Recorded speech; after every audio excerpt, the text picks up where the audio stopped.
हरे कृष्ण।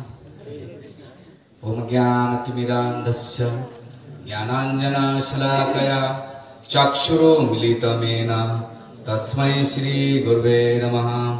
नमो विष्णुपादाय कृष्णपृष्ठाय भूतले श्रीमते भक्तिवेदांत स्वामीत नामने।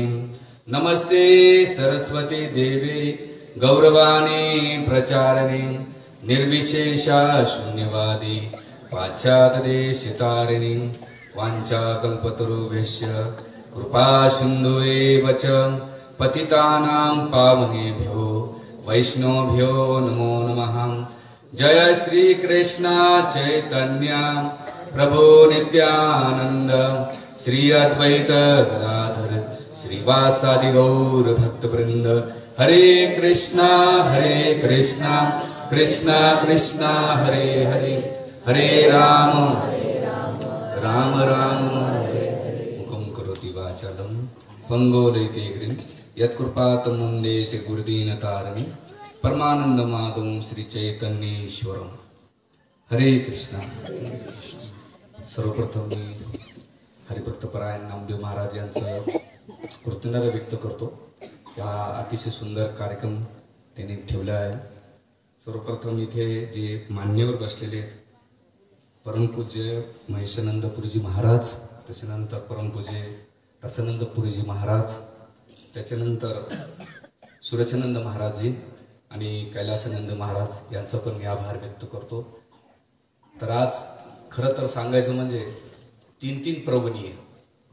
144 वर्षानंतर कुंभमेळ्याचा फेस्टिवल होतोय आणि तो प्रयागराजमध्ये होतोय आणि न भूतो न भविष्यती किनोळ्यामध्ये पहिल्यांदा एवढे संत एकाच टायमाला एकाच वेळा असतील।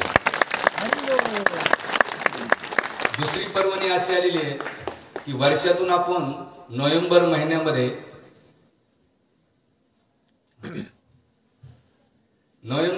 दीपावली साजरी करतो। आज ती दीपावलीचा पर्व पण आज फेस्टिवल मध्ये साधू संत येते घरात, तोच दिवाळी दसरा ते, त्याच्यामुळे दिवाळीचा फेस्टिवल पण साजरा होतोय। आणि रौम्य महोत्सव म्हणतात सिल्वर जुबली 75 वर्षे। आमच्या गावामध्ये ह्या वर्षी 75 वर्षे सप्ताह झाला आणि त्या सप्त्यामध्ये आणि त्याच वर्षी एवढे संत येणं म्हणजे आणखीन रौम्य महोत्सव साजरा झाला। एवढे संत आपल्या सोबत आले। तर याचं मेन कारण नामदेव महाराज, धन्य ते देश धन्य कुळ जिथं हरीचा दास जन्म घेतात। ज्या गावामध्ये संत जन्म घेतात, मी तर नाही संत, ती आहे संत। हा नाहीतर लगेच कारण संत ह्या शब्दाची व्याख्या खूप मोठी आहे। कपडे घातल्यानं संत होत नाहीये, त्याच्या खूप मोठी त्याचं रूपात खूप सांगतात। महत्वाचं आहे की संत येत राहतील जात राहतील आणि हा फेस्टिवल मधून आपण संताला मानतो पण संतांना सांगितलेलं मानत नाही।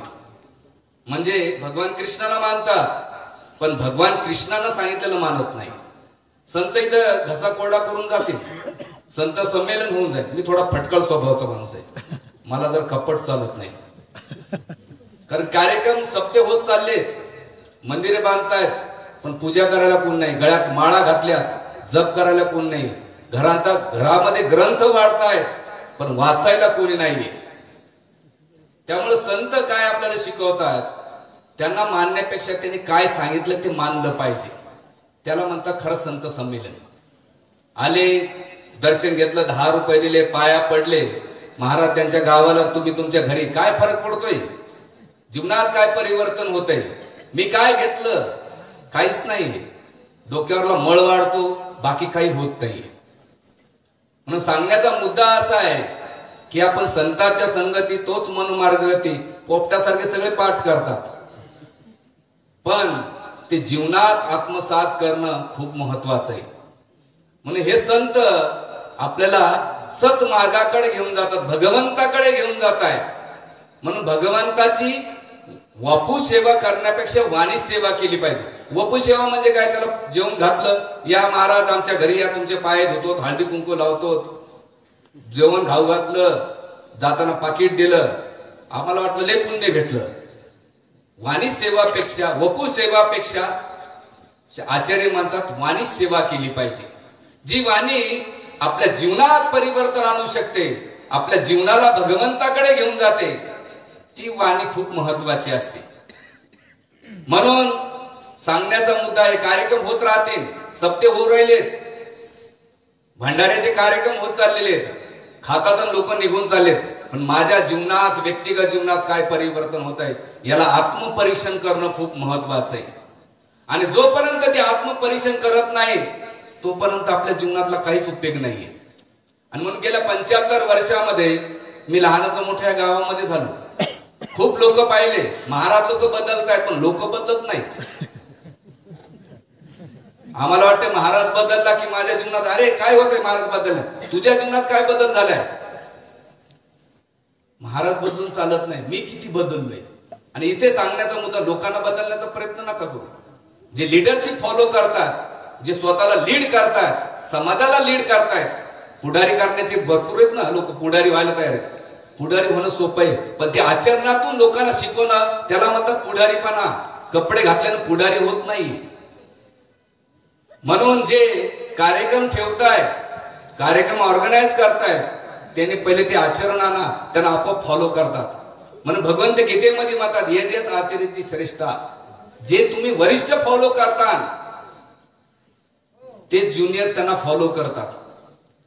म्हणून सांगण्याचा मुद्दा असा आहे की बघा, सप्ते, अखंड हरिनाम सप्ताह या शब्दाचा अर्थ जर डीप अनालिसिस केला, जे 7 दिवसानंतर खंड ज्याला नाही पडला पाहिजे त्याला अखंड हरिनाम सप्ताह म्हणतात.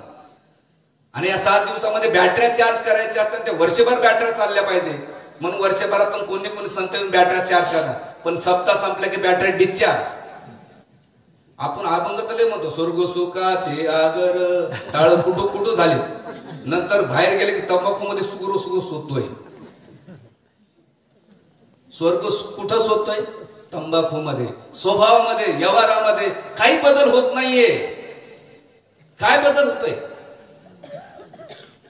आणि जेवढा अभ्यास केला मी, माझ्या गुरुने मला 2च पर्याय दिले.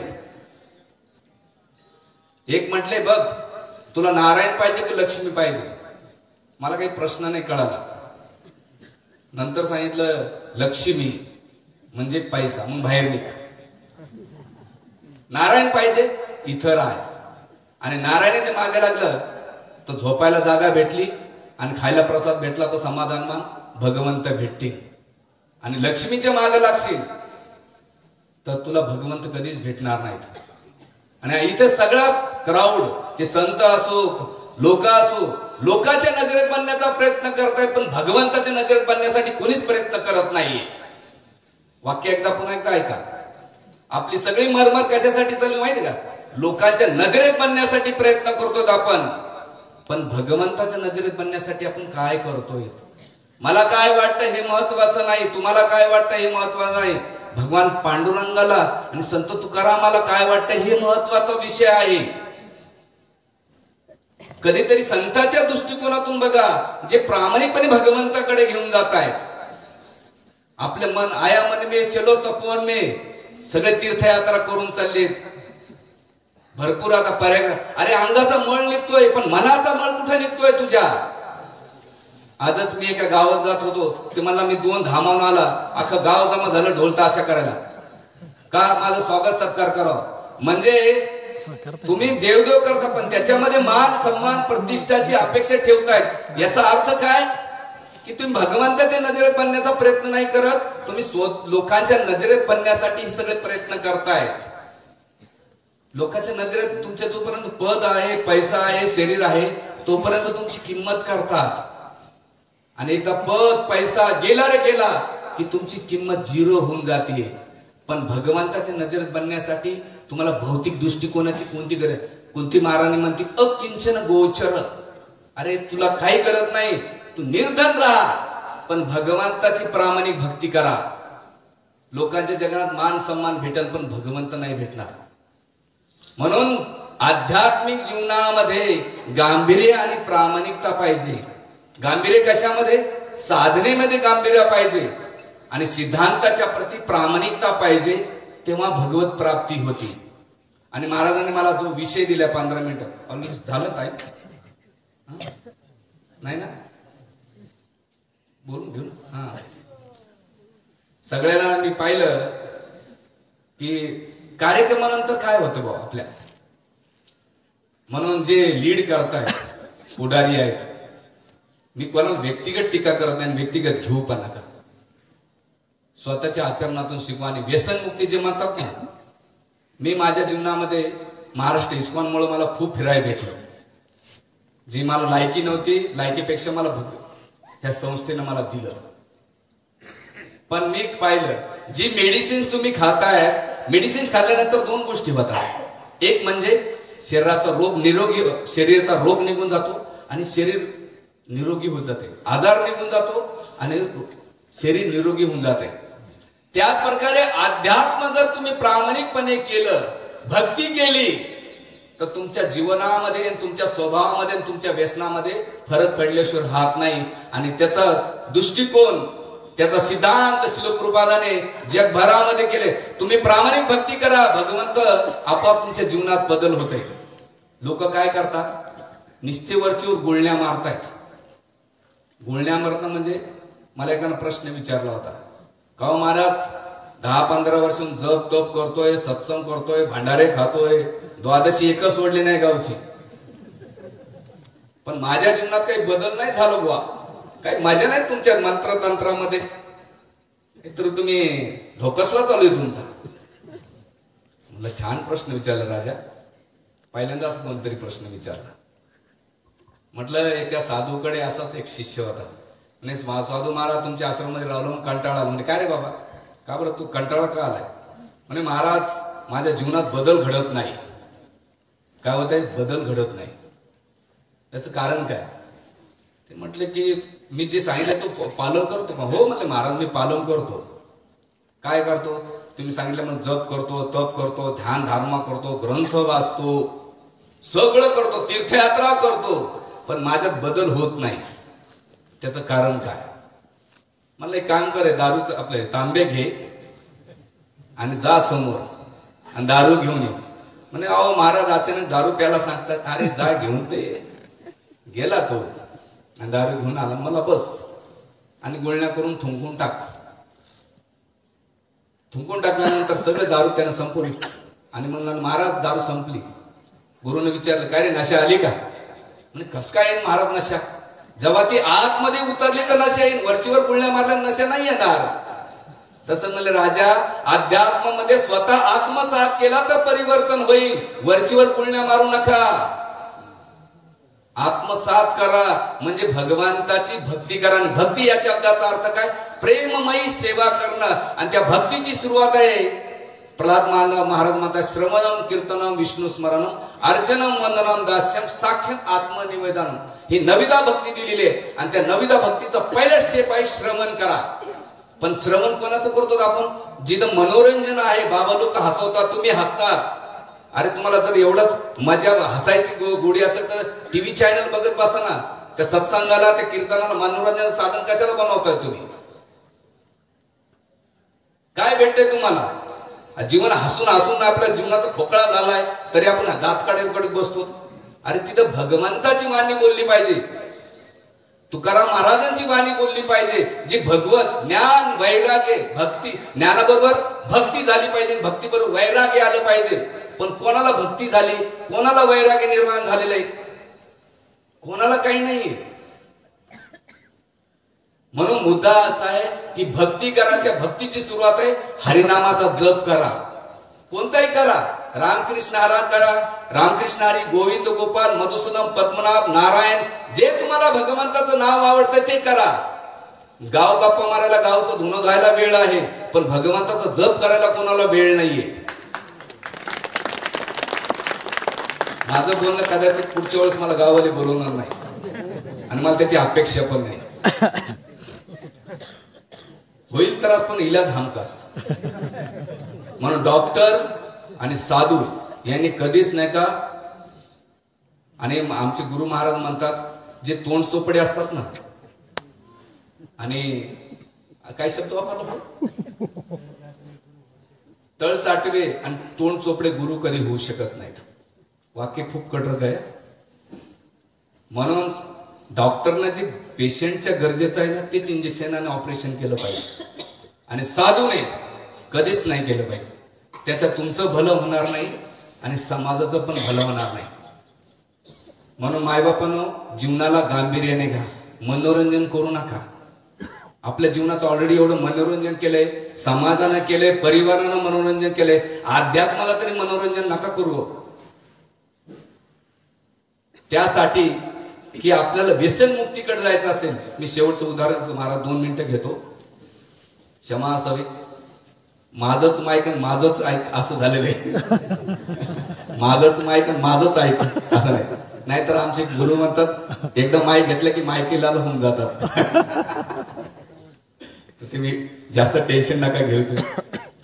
भक्ती केल्याने कसं परिवर्तन होत आहे त्याचं एक सुंदर उदाहरण. श्रीरामपूरमध्ये भोकर नावाचे गाव आहे. 2006 साली आमच्या ट्रेनिंग पिरियडमध्ये आम्हाला त्या ठिकाणी पाठवलं होतं, आणि पाठवल्यानंतर आम्ही दिवसभर ग्रंथ वितरण करायचे. त्याच्यामध्ये IIT इंजिनियर, MTech BTech झालेले साधू त्या बस पार्टीमध्ये होते. आमचा नियम होता की दिवसभर ग्रंथ वितरण करायचे आणि संध्याकाळी जिथं मंदिर दिसलं त्या मंदिरामध्ये राहायचं आणि जिथं जेवण भेटतं ते खायचं.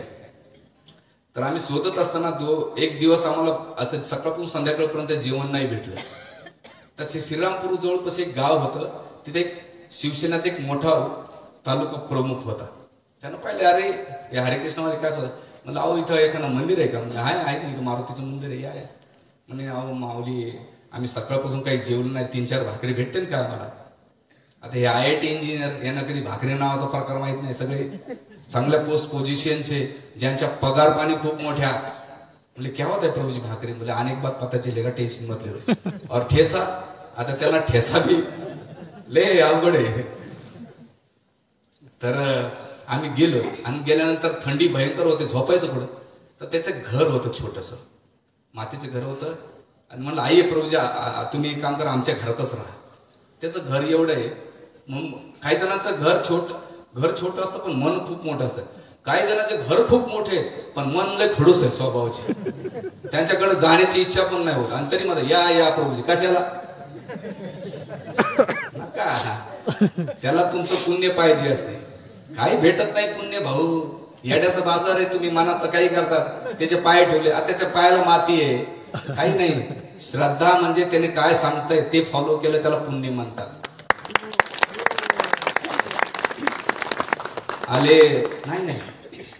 मग तिथे गेलो मी, आणि गेल्यानंतर ज्या यजमानानं आम्हाला भाकरी दिल्या, ठेसा दिला, बिना कांदा लसणाचं बरं, चटणी नाही सण घालून. आपल्याकडले भांडारे कारण लसण घालू. अरे रजून एवढा वाढला आणि त्याच्यात लसूण कांदा खातं, काय तुमची भक्ती होणार आहे? काय साधना होणार आहे? भक्ती करायचं असेल तर थोडा त्याग करावा लागतं. त्यागाशिवाय भगवंत नाही भेटत.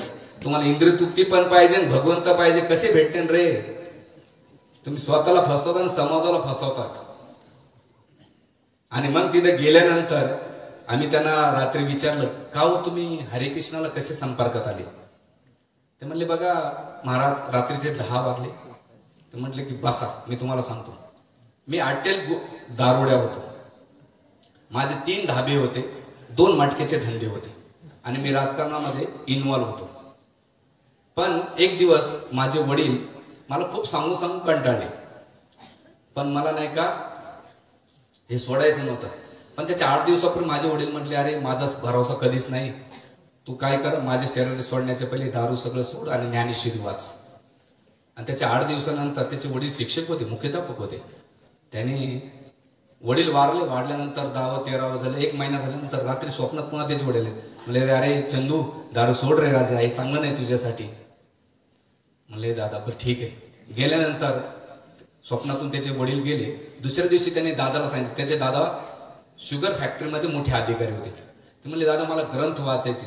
ते म्हणले, अरे माळ्यावर नाही का ग्रंथ ठेवलेले आहेत. आणि मग ते एका कपड्यामध्ये ठेवले, सगळी धूळ लागली होती. आपले ग्रंथ असेच आहेत, धुळीमध्ये ठेवतात. ह्या पारायणाला ते त्याच पारायणाला काढतात. म्हणजे ते बी कसं गाव करावं लागतं म्हणून लाल कपडे जसे आहेत तसे. जिवंतपणे कोणी जिवंतपणे कोणी वाचत नाही, गेल्यानंतर वाचतात. आणि मग गेल्यानंतर ते सांगितलं की माझे एवढा धंदा होता, पण मी सांगितल्यानंतर ते ग्रंथ काढले, त्या ग्रंथामध्ये पहिले मला भगवद्गीता सापडली तुमच्या हरिकृष्णाची, जशी आहे तशी. बाकीचे मी ग्रंथ घेतले नाही आणि वाचत होतो. वाचताना मी काय करायचो, रोज मासे आणायचं, मटण आणायचं, चिकन आणायचं, ज्या पिशवीमध्ये घेऊन जायचं त्याच पिशवीमध्ये मी गीता ठेवायचो आणि जाताना त्या पिशवीमध्ये, त्याच्यावर येताना त्या पिशवीमध्ये ती भगवद्गीता ठेवायचं. आल्यानंतर मी संध्याकाळी बसायचो टेबलवर. माझे सगळे कार्यकर्ते बघा किती बेवड्याना बेवडे लगेच भेटतात, पण आपल्याला लगेच भेटणं मुश्किल होतं. एक तरी जप कर बाबा, माझ्यावर उपकार कर, देवावर उपकार कर, तरी नाही. आम्हाला पाहिले की लांबूनच लपळतात, म्हणे हरिकृष्णा. तर